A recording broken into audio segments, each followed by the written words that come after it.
আসসালামু আলাইকুম। অবিরাম বাংলা সংবাদে সবাইকে স্বাগত জানাচ্ছি তানিয়া ইসলাম। রাত্রির শুরুতেই বিআরবি কেবল সংবাদ শিরোনাম। দেশে ফিরলেন ইসরায়েলি কারাগার থেকে মুক্ত আলোকচিত্রী শহীদুল আলম। ফিলিস্তিনিদের স্বাধীনতার জন্য প্রতিবাদ অব্যাহত রাখার আহ্বান।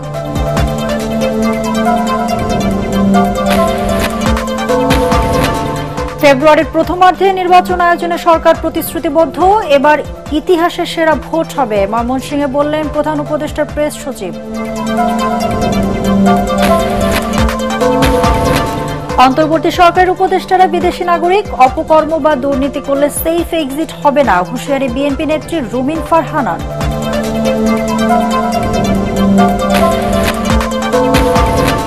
চাঁপাইনবাবগঞ্জ সরকারি বক্ষ ব্যাধি ক্লিনিকে জরাজীর্ণ ভবনে ঝুঁকি নিয়ে চলছে চিকিৎসা, যে কোনো সময় ঘটতে পারে বড় ধরনের দুর্ঘটনা।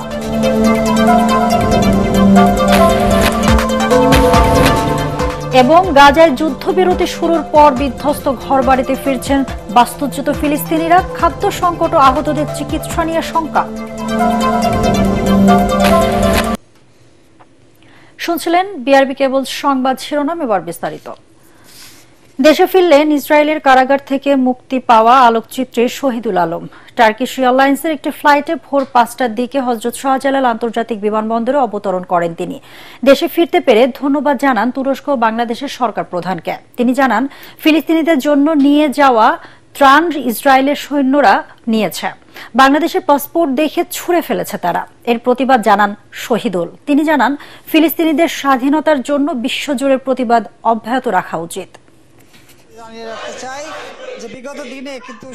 আমি অনেক মানুষকে ধন্যবাদ জানাবো। প্রথমে বাংলাদেশি যারা সারা পৃথিবীর থেকে সাড়া দিয়েছে, দোয়া করেছে, ভালোবাসা পাঠিয়েছে, তাদের কাছে আমি কৃতজ্ঞ।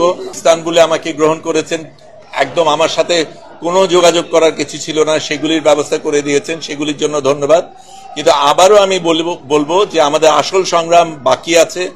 যতক্ষণ ফিলিস্তিন মুক্ত না হবে ততক্ষণ আমাদের সংগ্রাম চলতে হবে। আমাদের খারাপ লেগেছে সেটা হচ্ছে এই ত্রাণগুলি ইসরায়েলিরা নিয়েছে, কিন্তু আমার কাছে যেটা সবচেয়ে বেশি, শারীরিক অত্যাচার নিয়ে আমি কথা বলতে চাই না, কিন্তু যেটা আমার সবচেয়ে বেশি অপমান বোধ হয়েছে সেটা হচ্ছে আমাদের বাংলাদেশি পাসপোর্ট তারা ছুঁড়ে মাটিতে যখন ফেলেছে।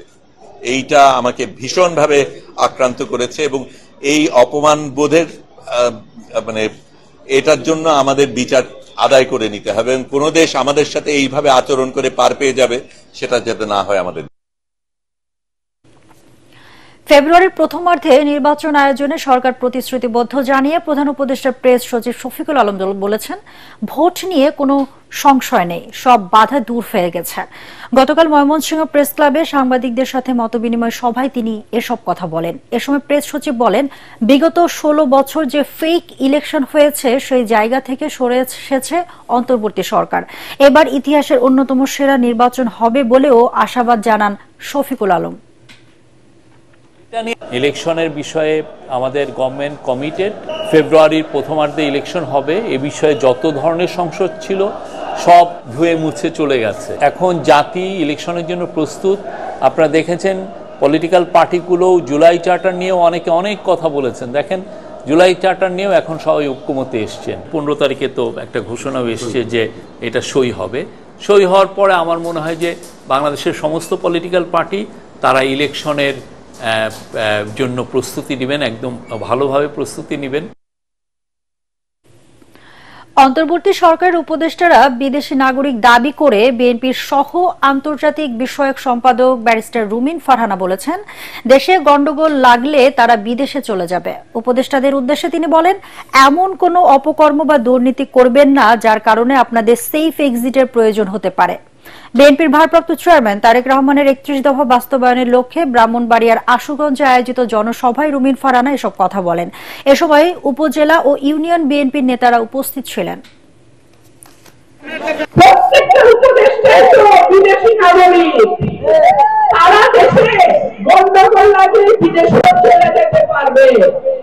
পারবেন না আপনি, পারবো না আমি।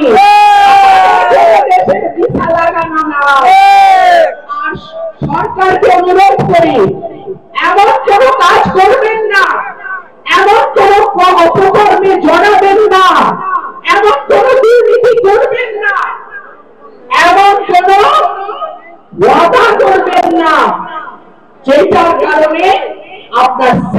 সিটের প্রয়োজন হতে পারে। সর্বস্তরের মানুষের শ্রদ্ধা নিবেদনের জন্য এমিরিটাস অধ্যাপক, কথাসাহিত্যিক, প্রাবন্ধিক সৈয়দ মঞ্জুরুল ইসলামের মরদেহ আজ কেন্দ্রীয় শহীদ মিনারে নেওয়া হবে। বাজামের হিমঘর থেকে সকাল 11টায় তার মরদেহ সেখানে রাখা হবে। এতে সর্বস্তরের মানুষ শ্রদ্ধা নিবেদন ও শেষবারের মতো তাকে দেখার সুযোগ পাবেন। এরপর বাদ জোহর ঢাকা বিশ্ববিদ্যালয়ের কেন্দ্রীয় মসজিদে জানাজা শেষে মিরপুর শহীদ বুদ্ধিজীবী কবরস্থানে তাকে দাফন করা হবে।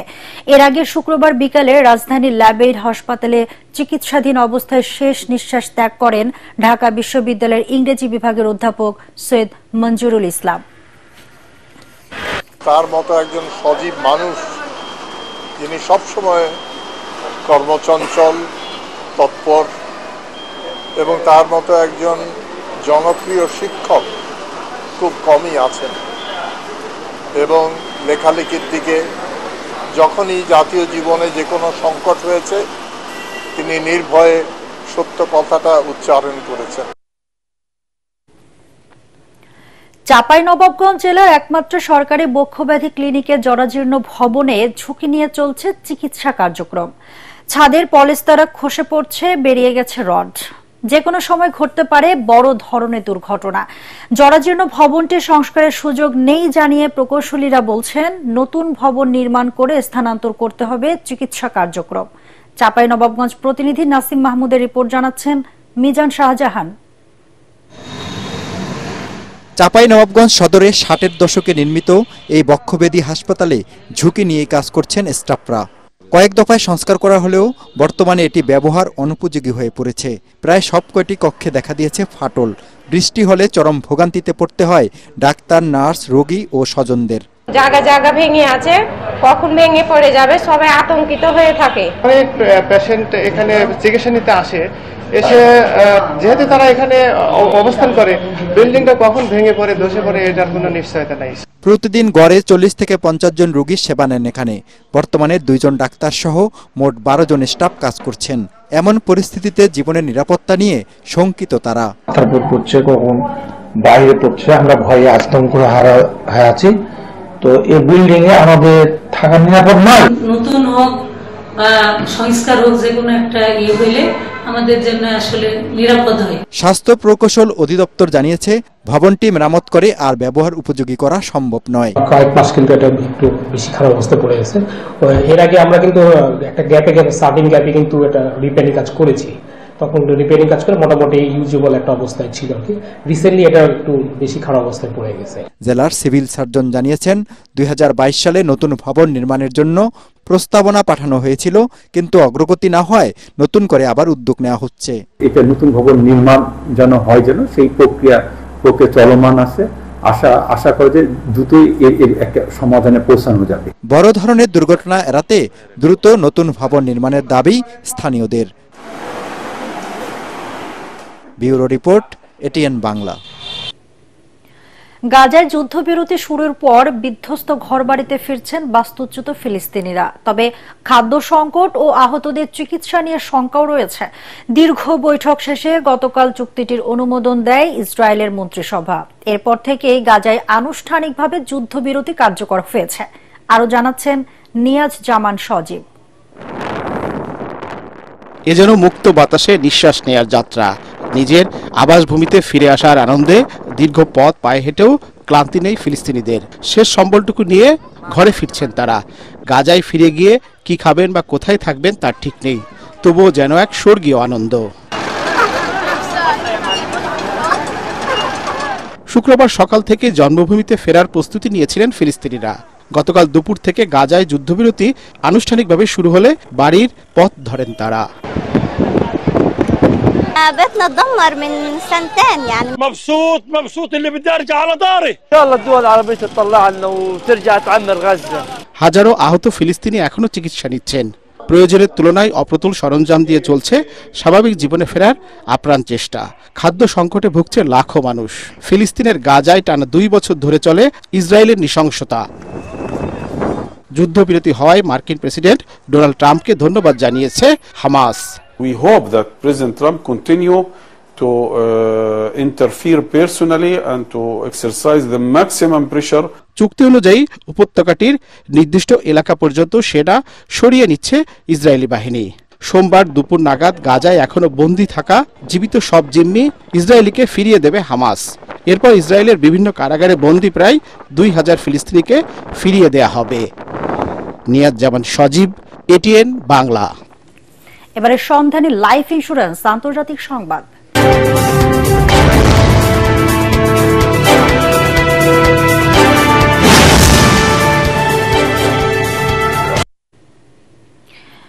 এবার চীন থেকে আসা পণ্যের উপর বাড়তি 100% শুল্ক আরোপের ঘোষণা দিয়েছেন যুক্তরাষ্ট্রের প্রেসিডেন্ট ডোনাল্ড ট্রাম্প।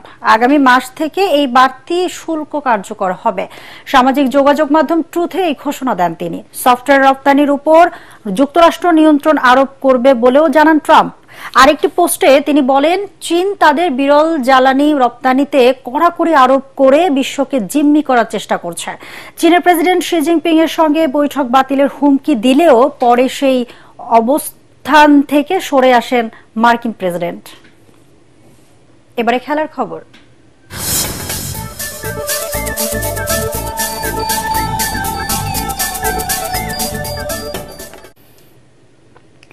বাছাই পর্ব খেলে আগামী বিশ্বকাপ খেলতে চায় না বাংলাদেশ, তাই র্যাঙ্কিং এর সেরা 8-এ থাকাই লক্ষ্য টাইগারদের।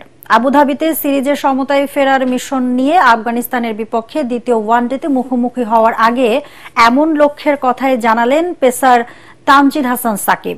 প্রথম ওয়ানডেতে ব্যাটারদের ব্যর্থতায় হেরে যায় মেহেদী হাসান মিরাজের দল। বর্তমানে আইসিসি র্যাঙ্কিং এর 10-এ আছে বাংলাদেশ।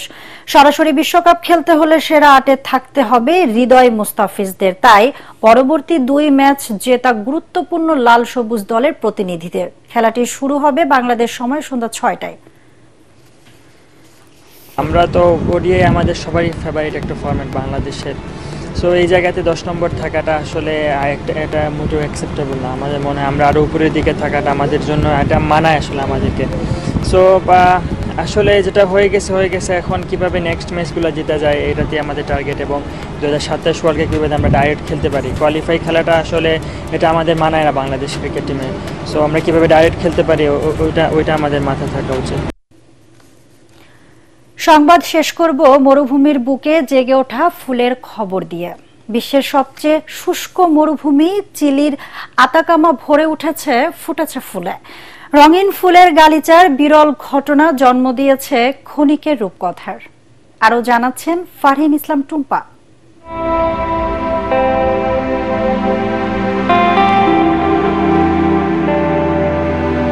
মরুর বুকে রঙিন ফুল, দিগন্ত জুড়ে গোলাপি, বেগুনি, হলুদ, নীল রঙের দোলা। এই সৌন্দর্য দেখতে চিলির রাজধানী সান্তিয়াগো থেকে 800 কিলোমিটার পথ পাড়ি দিয়ে ছুটে আসছেন হাজারো মানুষ। এবছর অস্বাভাবিক বৃষ্টিপাত মরুভূমিতে জাগিয়েছে প্রাণের স্পন্দন। চিলির উদ্ভিদবিদরা জানান, এই সৌন্দর্য খুব বেশি দিন স্থায়ী হবে না, নভেম্বরেই ঝরে যাবে। বছরের পর বছর এসব ফুলের বীজগুলো মাটির নিচে ঘুমিয়ে থাকে। পর্যাপ্ত পানিতে তারা জেগে ওঠে আর ফুল ফুটে ওঠে।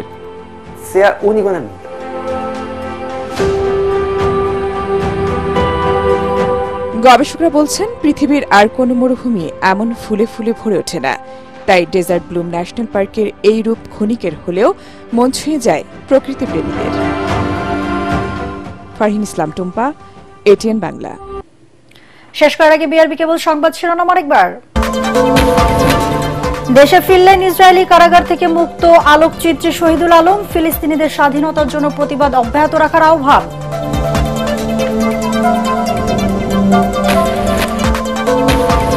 ফেব্রুয়ারির প্রথমার্ধে নির্বাচন আয়োজনে সরকার প্রতিশ্রুতিবদ্ধ। এবার ইতিহাসের সেরা ভোট হবে, ময়মনসিংহে বললেন প্রধান উপদেষ্টার প্রেস সচিব।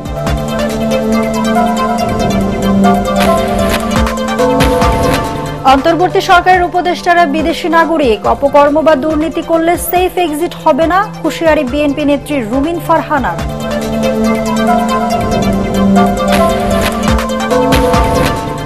চাঁপাইনবাবগঞ্জ সরকারি বক্ষব্যাধি ক্লিনিকের জরাজীর্ণ ভবনে ঝুঁকি নিয়ে চলছে চিকিৎসা। যে কোনো সময় ঘটতে পারে বড় ধরনের দুর্ঘটনা। এবং গাজার যুদ্ধবিরতি শুরুর পর বিধ্বস্ত ঘরবাড়িতে ফিরছেন বাস্তুচ্যুত ফিলিস্তিনিরা, খাদ্য সংকট ও আহতদের চিকিৎসা নিয়ে শঙ্কা। দর্শক, পরবর্তী সংবাদ দেখার আমন্ত্রণ জানিয়ে এখনকার মতো শেষ করছি। এটিএন বাংলা সংবাদ ইউটিউবে দেখতে ব্রাউজ করুন youtube/ATN বাংলা নিউজ। ধন্যবাদ সবাইকে।